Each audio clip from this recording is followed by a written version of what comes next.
Everybody, welcome to a Mic Talk. It's on a Tuesday morning, and I'm glad that you're with me. Got some coffee going. Oh, look at that. Hawaii. That sounds good right now, doesn't it? I don't know what's going to happen with this weather, but it's going to turn back to spring and summer and all that. We'll be complaining about how hot it is not too long from now. I'm pretty sure. Just human nature. Hey, I want to encourage you guys to keep going to songandsword.com. Songandsword.com is the place where you can find Mic Talks, of course, every morning, and you can find sermons. I hope that you listen to the sermon Gone Fishing on Sunday. If you haven't listened to it yet, go listen to that on YouTube at Song and Sword. It's a great teaching for us about how we follow Jesus after the resurrection is over.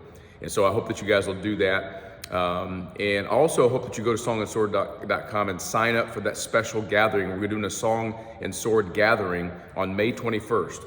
And we need you to sign up. We got a couple of weeks here to find out how many people might be interested in having a service together and hearing a live sermon. And I would be honored to have you. So you can go sign up for that today. You go to the place where it says donate and tickets.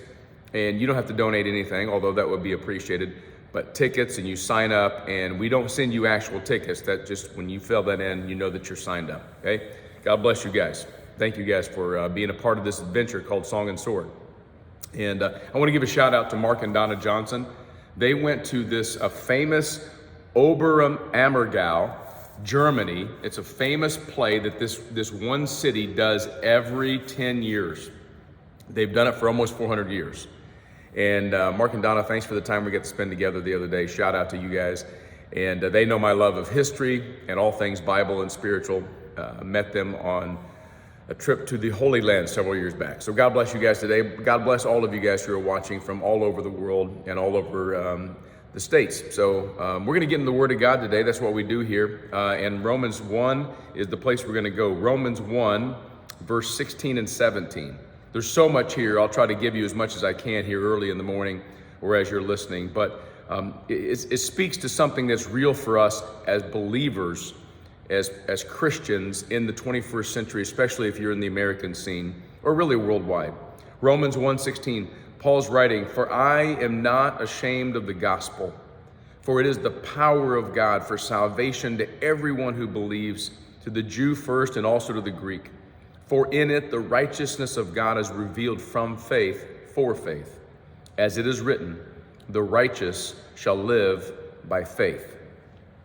Now, I could talk to you about how the gospel was first presented to the Jewish people because it came out of the Jewish faith. You know, people ask me about living in a synagogue, and I say 2/3 of my faith in Jesus Christ is Jewish, the Old Testament.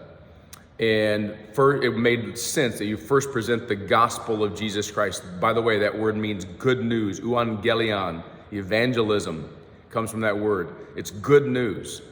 And it's first to the Jew because Jesus came from the Jewish tradition, but then also for the Greek, everybody else.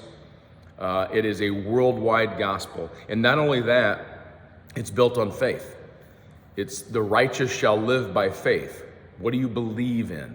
Now, here's the thing. Here's what's really awesome about this thing, because we live in a culture where I think, especially in Christian culture in America, that we have become ashamed of the gospel.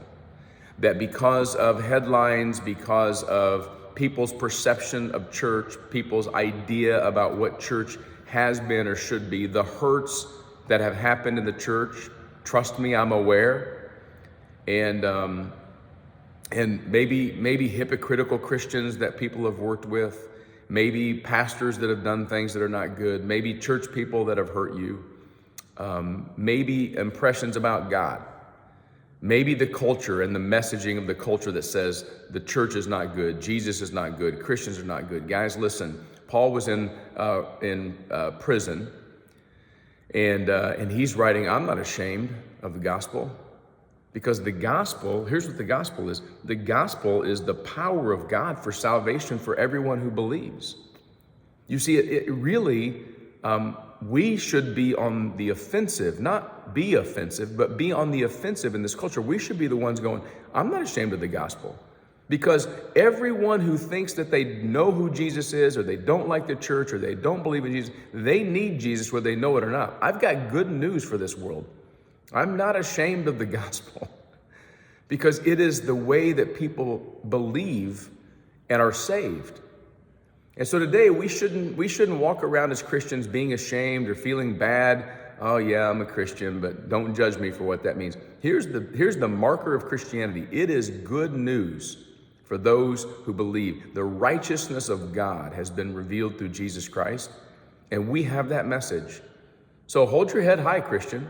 Go into this world today knowing that the gospel of Jesus Christ is salvation for those around you. Pray for them. And maybe if God opens the door, share with them. Don't be ashamed of the gospel today, kids. I love you. We'll see you tomorrow.